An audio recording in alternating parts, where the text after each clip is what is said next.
Bonjour, c'est Julie, bienvenue dans l'atelier du cercle magique. On se retrouve aujourd'hui pour un nouveau tuto crochet et on va voir aujourd'hui comment faire un changement de couleur mais juste sur une partie d'un rang.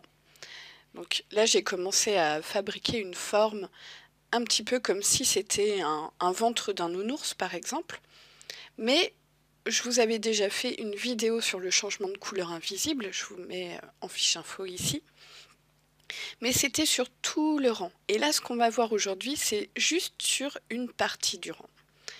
Donc là, vous êtes en train de monter vos mailles et à partir du moment où vous voulez changer de couleur, sur la dernière maille, imaginons par exemple, vous voulez faire 18 mailles serrées. Donc là, j'en ai fait 17. Le chiffre est totalement arbitraire, hein, c'est juste pour l'exemple. Là, j'en ai fait 17.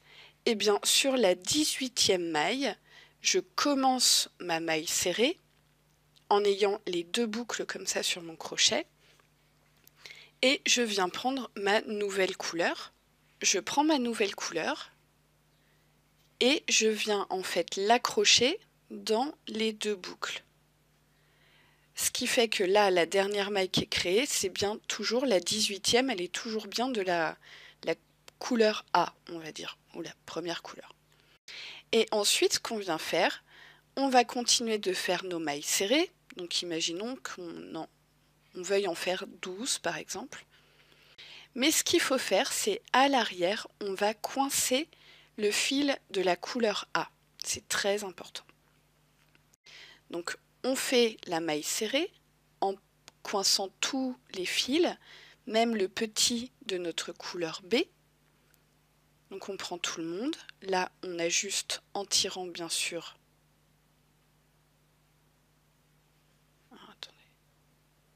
Hop.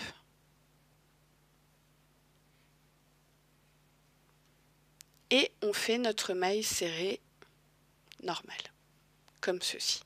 On ajustera en tirant un petit peu les fils pour que là, il n'y ait pas de... pour qu'on voit rien. Et ensuite, vous continuez vos mailles serrées normales. Donc moi, je vais en faire, j'ai dit 12.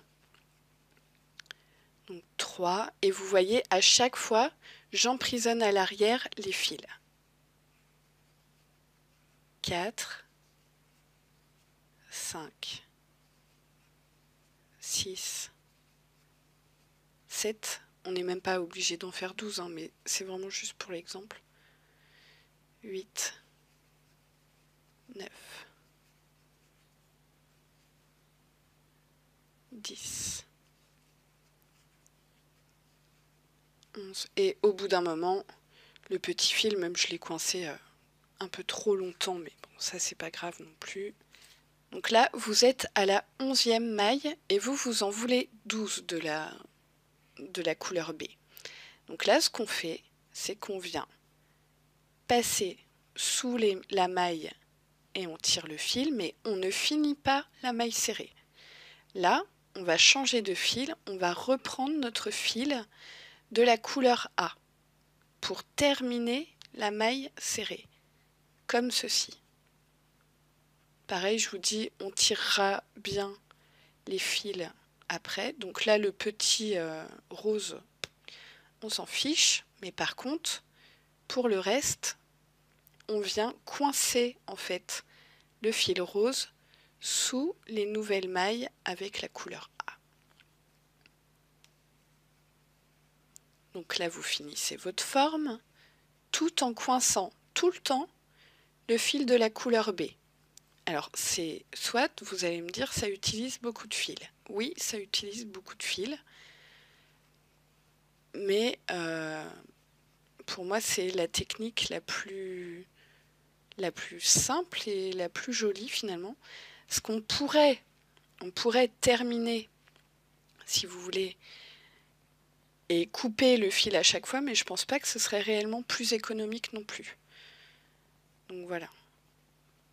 Alors, je termine mes rangs de mailles, mon rang de mailles serrées de cette couleur A et je vous retrouve ici. À tout de suite. Une fois que vous arrivez à la fin de votre rang de mailles de la couleur A, dans la dernière de la couleur A, on commence la maille serrée et dès qu'on a les deux boucles, là on prend le fil de la couleur B et on vient terminer la maille serrée. Et ensuite, on continue avec la couleur B tout en capturant, enfin en coinçant si vous voulez, le fil de la couleur A à l'arrière.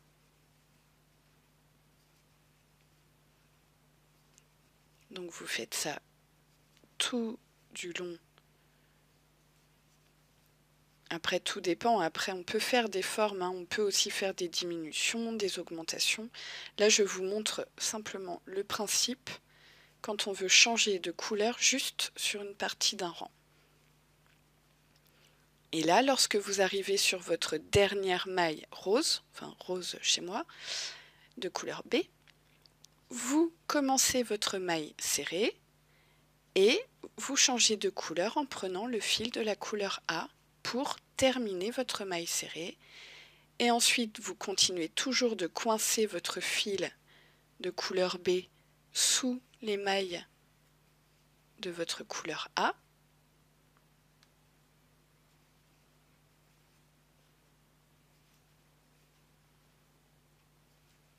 Et ainsi de suite, en fait, tout du long. Et à chaque fois que vous allez vouloir changer de couleur, vous allez procéder de cette manière-là. Et après, bien sûr, on peut faire des formes, donc on peut faire en sorte que ça diminue, que ça augmente. Là, c'est selon votre patron aussi, et puis selon la forme que vous voulez donner. Vous pouvez très bien faire un arrondi, par exemple pour faire le ventre d'un nounours, ou faire ou rectangulaire si vous voulez que ça ait la forme d'une petite poche. Enfin bon, là, après, c'est vraiment à vous de voir.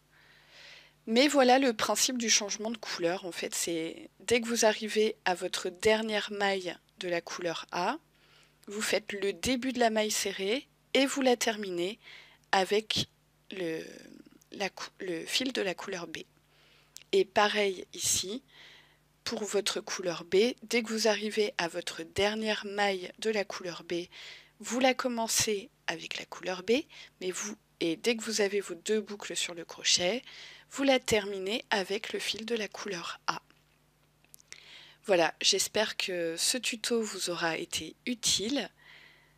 J'ai fait ce tuto suite aux commentaires de Cindy qui me demandait comment faire pour changer de couleur juste sur une partie d'un rang. Cindy, j'espère que ce tuto vous aura aidé et aux autres personnes qui se seraient posé la même question.